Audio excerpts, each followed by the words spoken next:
Itong nabili kong K8 Enchan, hindi ko alam paano buksan. Oo na. Ngayon, nung tinignan ko sa YouTube, ito pala, matatanggal. Ang gagawin mo, pupunta mo dito, iikot mo lang. Ayan. Ayan yung pinakalock mo yun. Tapos babalik mo. Iikot nyo lang pupunta dito. Ayan. Para matanggal nyo.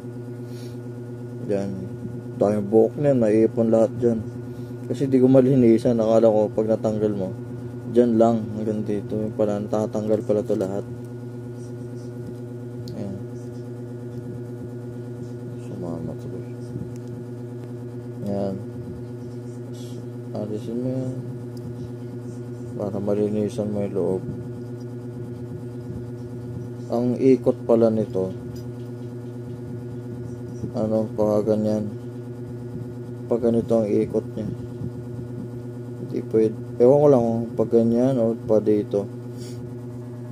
Kasi nung hindi ko narinisan, sakit mag-ahit.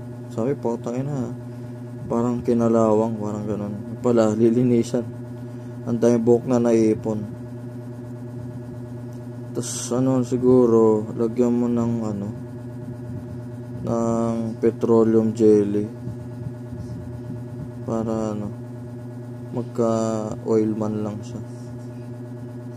Ewan ko, try mo rin kung pwede yung oil na isa. Pero okay yung petroleum jelly, lagyan mo para smooth. Tapos align mo siya dito.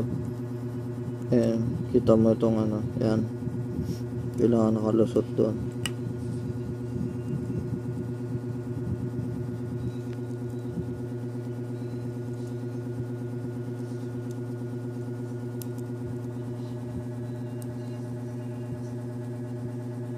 Yan.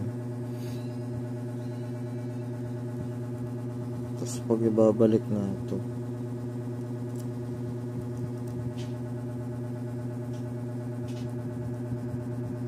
piit mo lang. Ayan, yung lock niya. Ayan, okay na. Nag-ahit na ako.